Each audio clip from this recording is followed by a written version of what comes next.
Most Power Apps look like they were designed by someone who fell asleep halfway through a PowerPoint presentation. Misaligned buttons, inconsistent fonts, half-broken responsiveness, the digital equivalent of mismatched socks at a corporate gala. The reason is simple: people skip containers. They drag labels and icons wherever their mouse lands, then paste formulas like duct tape.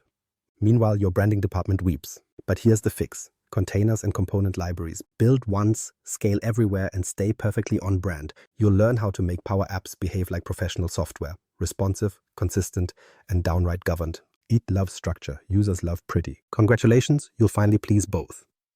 Why your apps look amateur. Let's diagnose the disease before prescribing the cure. Most citizen-developed apps start as personal experiments that accidentally go global. One manager builds a form for vacation requests, another copies it, changes the color scheme for personality, and within 6 months the organization's internal apps look like they were developed by 12 different companies fighting over a color wheel. Each app reinvents basic interface patterns, different header heights, inconsistent padding, and text boxes that resize like they're allergic to symmetry. The deeper issue? Chaos of structure. Without containers, Power Apps devolve into art projects. Makers align controls by eye and then glue them in place with fragile X and Y formulas, each tweak a cascading disaster.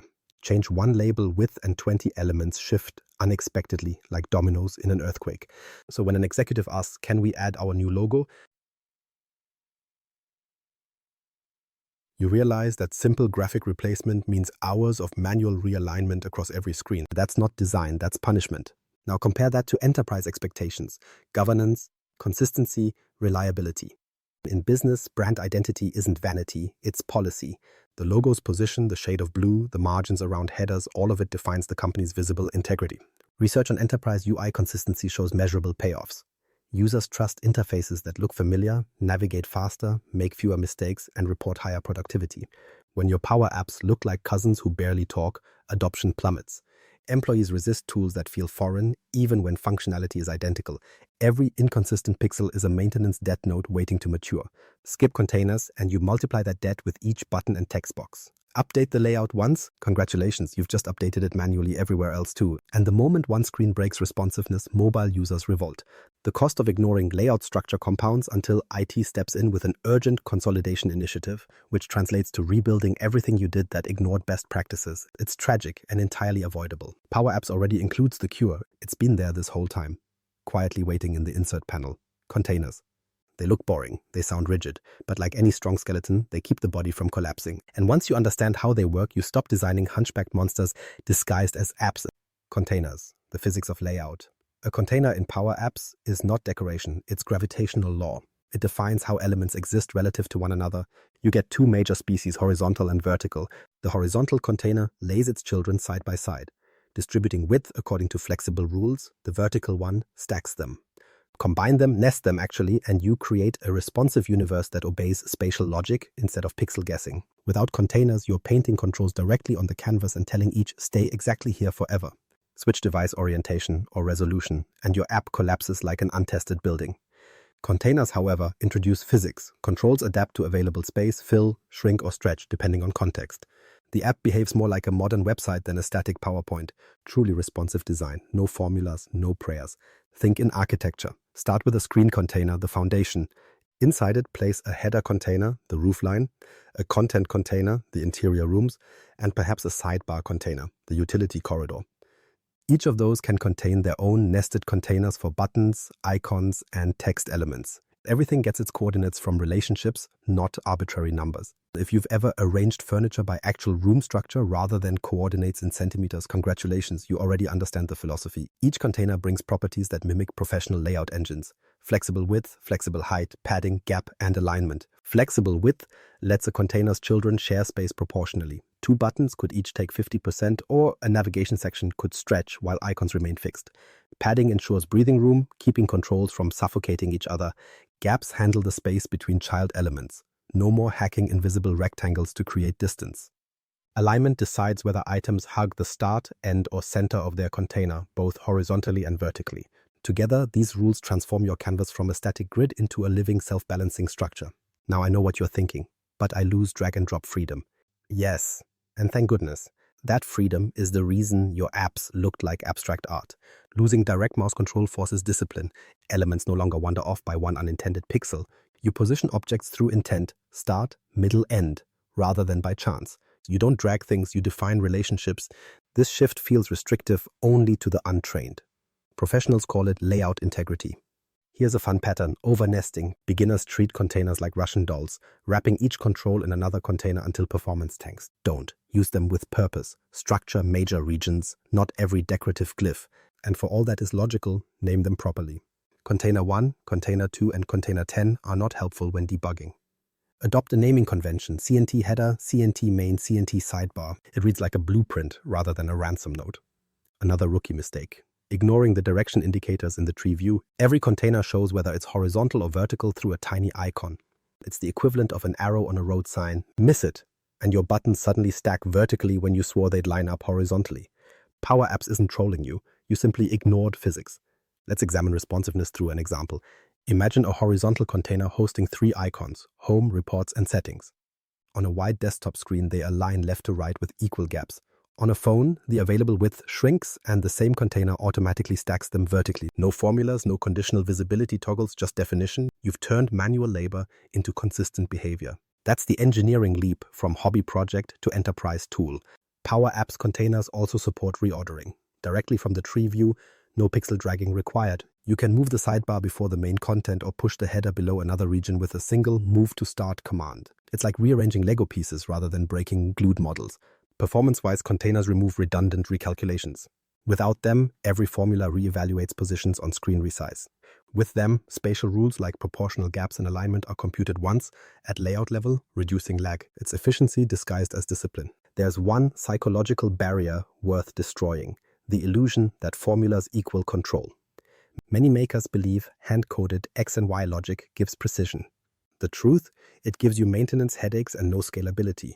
Containers automate positioning mathematically and produce the same accuracy across devices. You're not losing control, you're delegating it to a system that doesn't get tired or misclick. Learn to mix container types strategically. Vertical containers for stacking sections, header atop content atop footer. Horizontal containers within each for distributing child elements, buttons, fields, icons. Nesting them creates grids as advanced as any web framework minus the HTML anxiety. The result is both aesthetic and responsive. Resize the window and watch everything realign elegantly, not collapse chaotically. Here's the ultimate irony: you don't need a single positioning formula. 0. Entire screens built through containers alone automatically adapt to tablets, desktops, and phones. Every update you make, adding a new field, changing a logo, respects the defined structure. So when your marketing department introduces Azure Blue version 3, you just change one style property in the container hierarchy, not 16 screens of coordinates. Once you master container physics, your organization can standardize layouts across dozens of apps. You'll reduce support tickets about missing buttons or crushed labels. UI consistency becomes inevitable, not aspirational. This simple structural choice enforces the visual discipline your corporation keeps pretending to have in PowerPoint presentations. And once every maker builds within the same invisible skeleton, quality stops being a coincidence. That's when we move from personal creativity to governed design. Or if you prefer my version, elegance through geometry. Component libraries, corporate branding on autopilot. Containers are how you stop your app from falling apart. Component libraries are how you stop your company's identity from doing the same. Think of them as genetic engineering for user interfaces.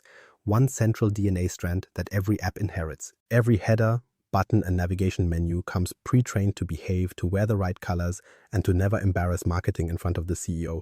Build it right once, then let it replicate indefinitely. That's not just reusable design, that's controlled evolution. A component library in Power Apps is a shared repository of reusable parts, self-contained pieces of interface and logic that any app in your tenant can borrow. Headers, navigation bars, dialog boxes, even the humble submit button can live here, branded to corporate standards. Instead of every maker choosing fonts like teenagers picking outfits, you centralize the wardrobe.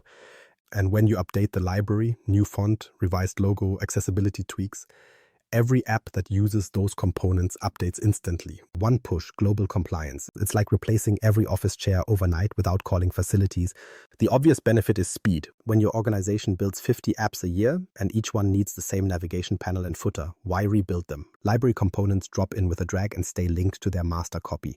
Those reusable chunks carry consistent behavior, responsive layout, accessibility tags, even hover colors. So instead of wrangling details, your makers focus on solving business problems. They build logic, not logos. From a branding perspective, component libraries enforce uniformity with mathematical precision.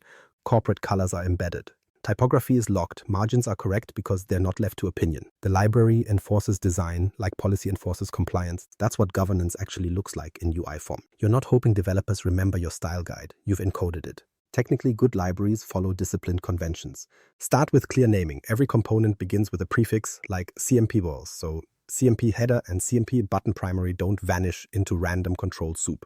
Expose only what should be configurable: text, images, visibility flags, and brand-approved variations. That's property-driven customization. Makers can personalize behavior without altering appearance, sparing you from Frankenstein interfaces stitched from rogue gradients. And yes, only use supported APIs. The moment you poke undocumented framework objects to make it cooler, you've introduced a ticking governance bomb. Microsoft updates Power Apps, your secret tweak breaks, and suddenly everyone's app header disappears. Delightful. Now, about those updates. In large enterprises, component libraries shouldn't rely on goodwill, they should rely on automation. Use CI/CD pipelines, continuous integration and deployment to push tested, production-ready component packages across environments. That guarantees consistency and rollback control. Change the logo once in development, run tests for accessibility and performance, approve it in governance review, then publish.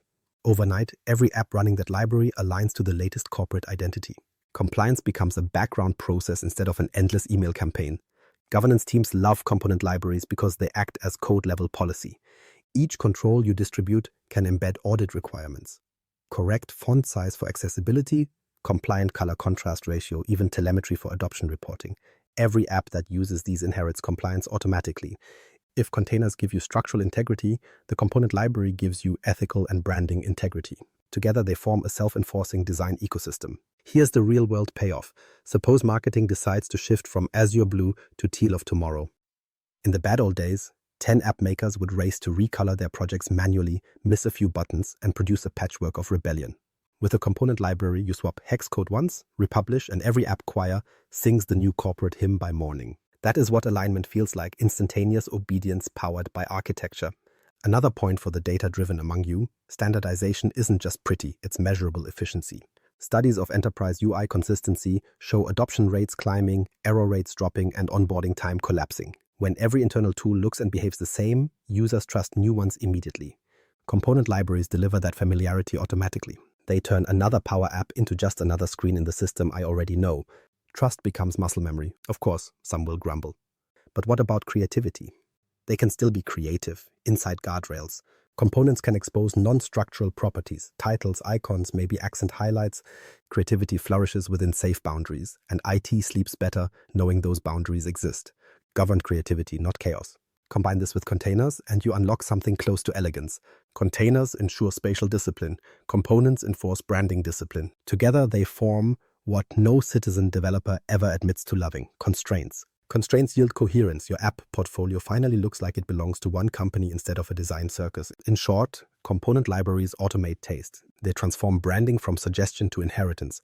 Your makers work faster, your IT department governs smarter, and your users stop wondering why every app's submit button is a different shade of regret. One library, one brand, one identity, updated centrally, propagated universally. Congratulations, you've just achieved design autopilot.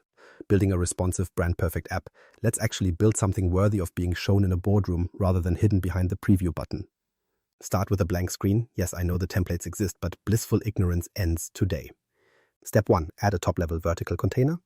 This is your screen skeleton, the vertebrae that everything else attaches to. Set its height and width to fill the app, and check flexible height if you enjoy watching things automatically behave.